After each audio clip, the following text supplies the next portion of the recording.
Every pregnancy needs utmost care and attention. But certain pregnancies need a little extra attention. An RH negative mother carrying an RH positive baby is at increased risk of complications. BSV is at the forefront to ensure safe delivery in every RH negative pregnancy.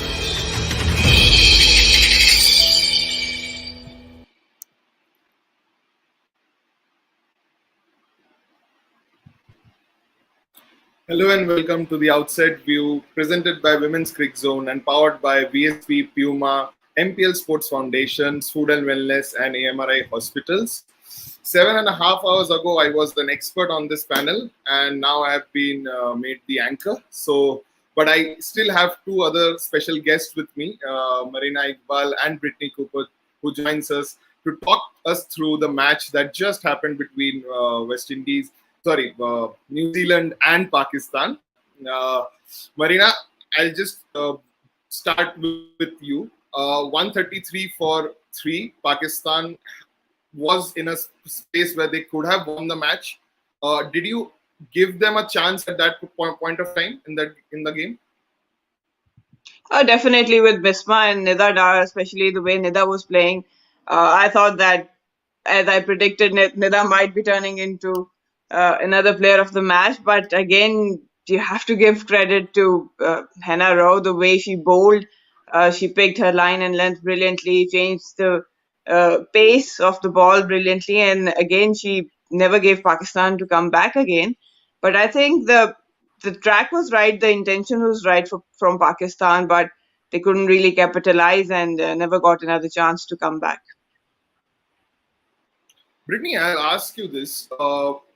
What did you make of the batting approach that Pakistan had early on in the innings? I don't know why I just keep saying West Indies again and again.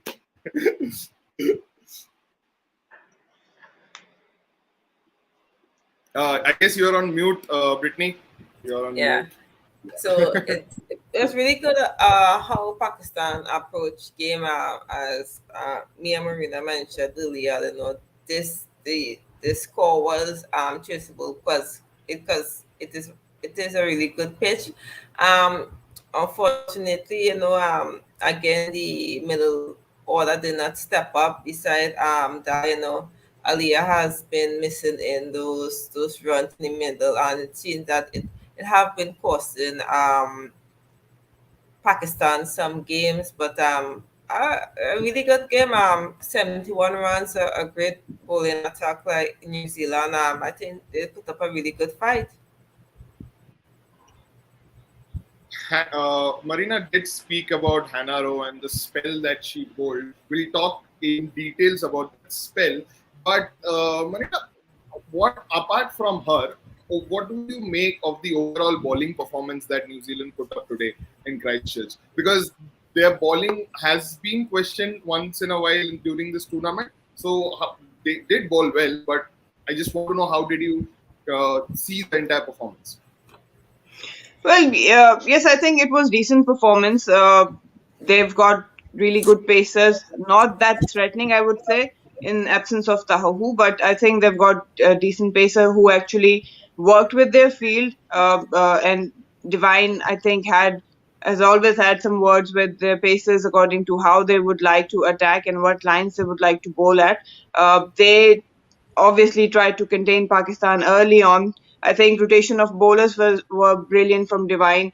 She brought McKay early. Brittany was hoping she might open the ball, but I think that rotation actually worked for them. Again, Amelia Kerr, she was a bit expensive at the start, but you need a leg spinner who can actually attack and maybe create an avenue for the breakthroughs.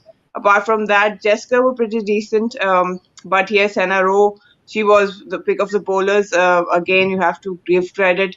The way she had those skills executed, that was, I think, perfect for her, and a fifer in a World Cup game, and that too in an ending game. It's not easy because you have to gather all that confidence, all that skill and deliver, knowing that it's the end of the campaign. But overall, I mentioned that Divine has the decent options of bowlers around her, which she can actually work out with her fielding side, and that's exactly what they've done. They've been really economical. You can see that, Rosemary Meyer, she also made a few difference coming in with those tight, overs. And Amy Satterthwaite, always a handy person to go to. I think she might have bowled a bit more in other games as well, but overall it was a really good effort, a tight, disciplined bowling from New Zealand. Yeah, so let's just talk a bit about Francis McKay, who I see 2 wickets, 29 runs, one made in 10 overs. How impressive has she been through this tournament? She has bowled several in tough situations. Against India, she was introduced in the power play. Today, she was introduced in the power play. In fact, again against South Africa, she was against England and South Africa. She was used in the death. So, Brittany, how would you rate her performance through this entire tournament, and how she has sort of become shown was a lot of skills with the ball in different stages of the game? She's just soaking in that second opportunity that she has gotten. I remember after the first game that they lost against West Indies, I was like, why she was not in the 11? I find that she's such a genuine bowler that goes, as you see, goes really really good lines and laying on top, and she's very effective bowling in the middle, and she's very handy with the bat. Uh, it's good to see that she's now make herself a regular in a New Zealand team.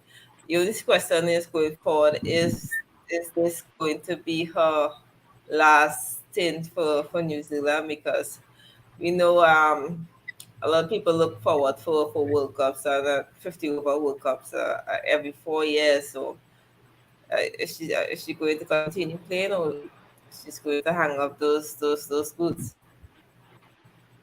Yeah.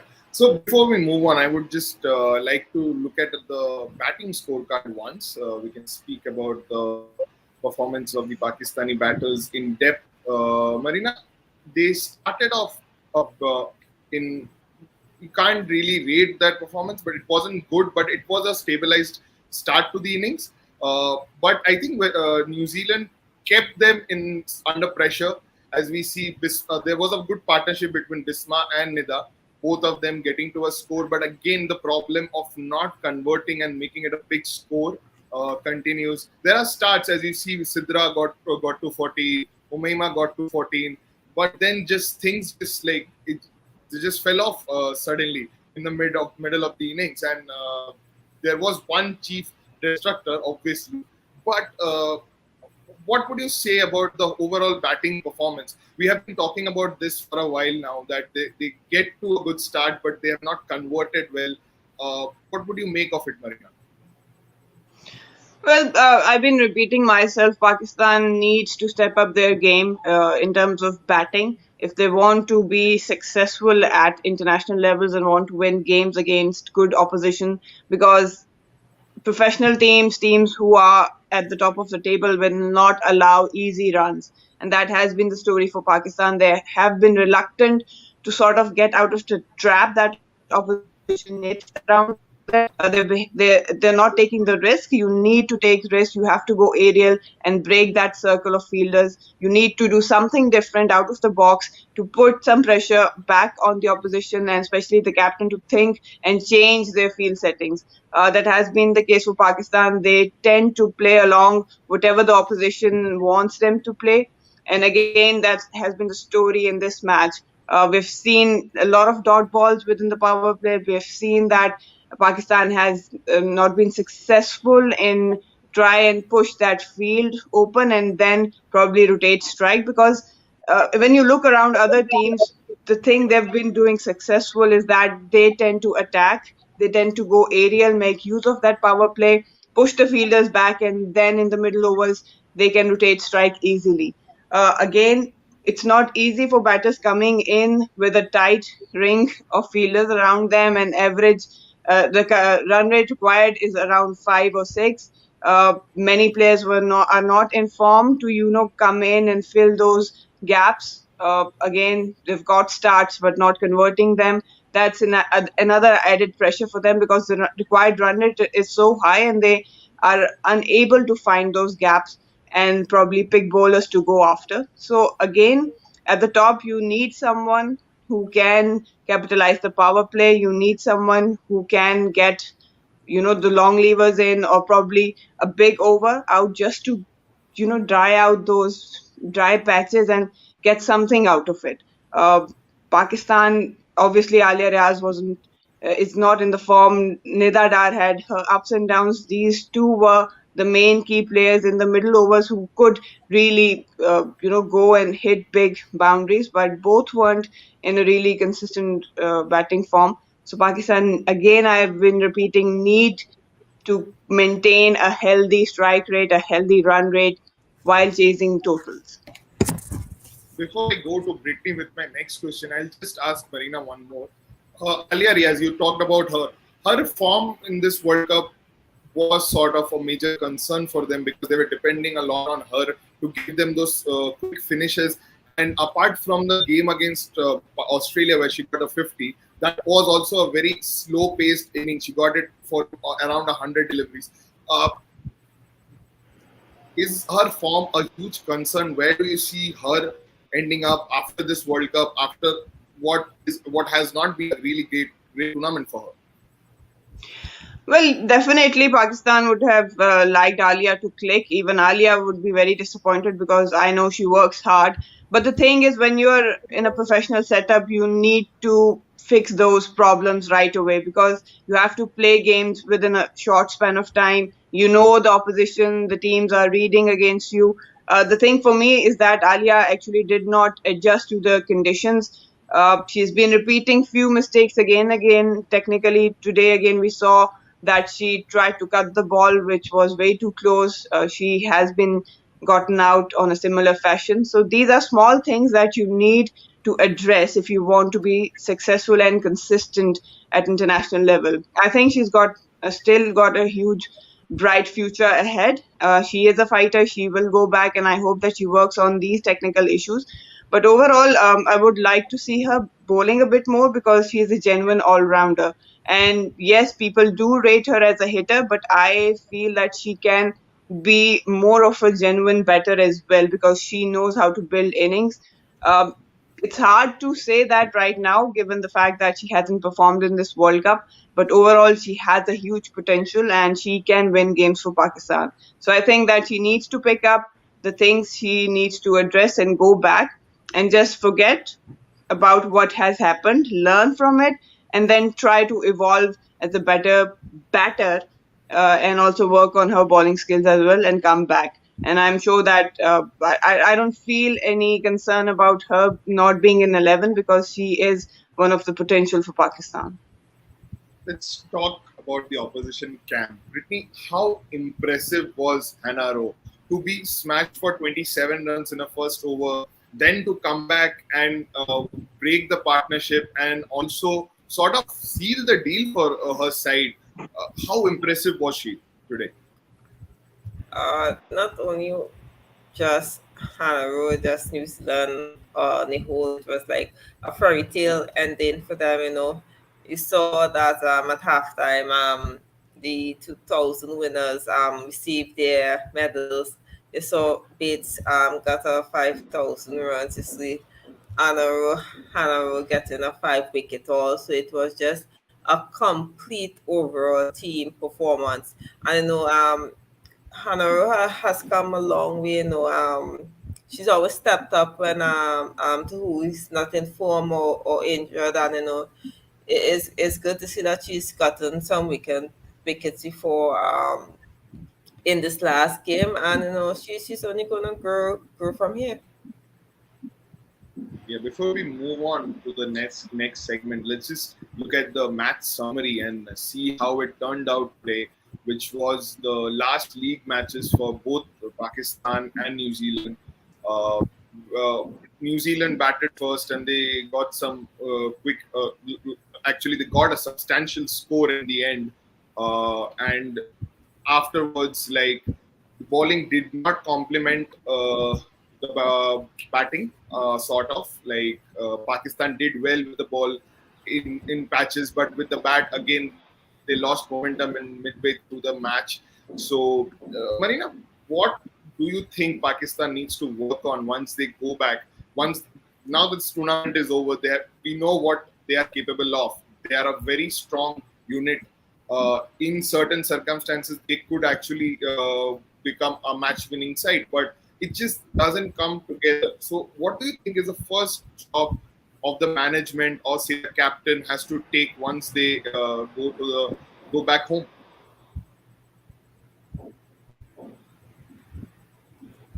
Well, firstly, I think they need to understand that the standard of women cricket at international level has gone higher. The teams are now evolving very quickly. They are learning. You need a certain set of skills to be successful consistently at international levels and against professional teams. With professional teams, I mean you cannot bail out on any opposition right now because each and every one we have seen in this tournament is improving with every game. Moving on from that, I think again the main concern has been the belief to attack and play attacking cricket, because I've seen these girls play at domestic level and they are not shy to attack bowlers. They're not shy to go aerial, hit the boundaries and play attacking cricket. But when they shift to international cricket, that's where I feel a bit cautiousness, and I'm not sure if it's lack of confidence maybe, or maybe again being very cautious that they don't give themselves or back themselves as much as they should to go and attack the opposition, because the skills are there but faith that's missing, and that's the only way out, and that's the only way they can survive and win games at international level, is to play with positive intent, develop certain level of skills. I would say there is still room for improvement. Yes, potential is there, but you again have to know at what situation, what set of skills is needed. You should have some release shots to get out of that trap the opposition is building you, because no one will open field if they don't feel threatened or challenged enough. Bowling, I think one concern that I mentioned earlier is death bowling. Again, in today's game, Pakistan did struggle.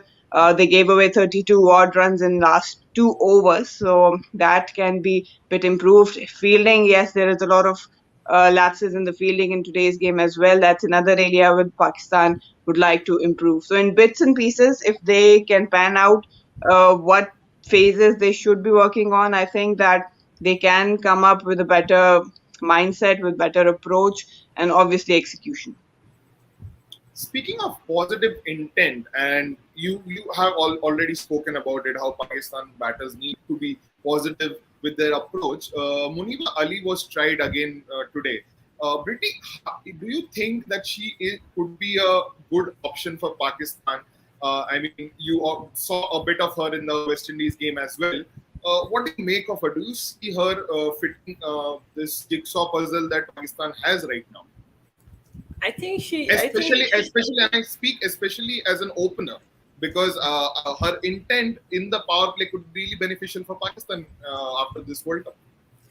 Yeah, I think that she should be Pakistan genuine opener. You know, in all the games that Pakistan have played this season, they have changed up their opening pair, and it's not now that Pakistan have been searching for that perfect opening pair, opening partner, but Ali has shown that what Pakistan needed, as Marina said, that you need to find that aggressiveness when it's needed, where a bowler is pinning you down and you want to try to clear the inner field or be a little more aggressive. And she showed that mindset through all the innings that she played on top. So you can see she's still playing that smart technical cricket, but when it was needed for her to be aggressive, to try to throw the bowler, or she was playing, and it wasn't any like harsh shot.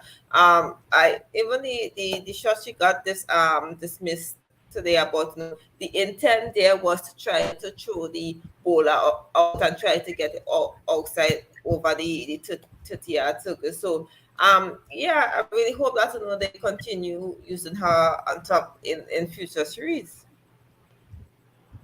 Let's talk about the host a bit more. Marina, where do you see New Zealand and their team heading after this World Cup? Obviously, they had a experienced bunch of players, somebody like a Katie Martin, Bates, and even Satterthwaite for that matter, who have been around the side for a long time. But obviously, they are quite old now, and the ideal solution would be to move on from them and try some youngsters. And New Zealand cricket has been producing some quality young players. So, do you think? And just like it's just so weird that I'm talking about this on the day when Bates gets her 5,000 runs in ODI and also gets to her 12th ODI century. She was fantastic with the bat. But again, do you feel there's a need for New Zealand heading into the next ICC World Cup cycle to think a little bit more, maybe think of new combinations, trying new combinations, and how do you see the plans for New Zealand after this World Cup? Well, yeah, it's a very fine line and fine balance. I mean, with the amount of cricket being played around now, there's not much time to give to youngsters to come in and fill boots for like someone we were talking about if Martin calls it a day off. But yes, New Zealand would like to take in consideration some youngsters, and they would likely to have some plans moving into the future, obviously.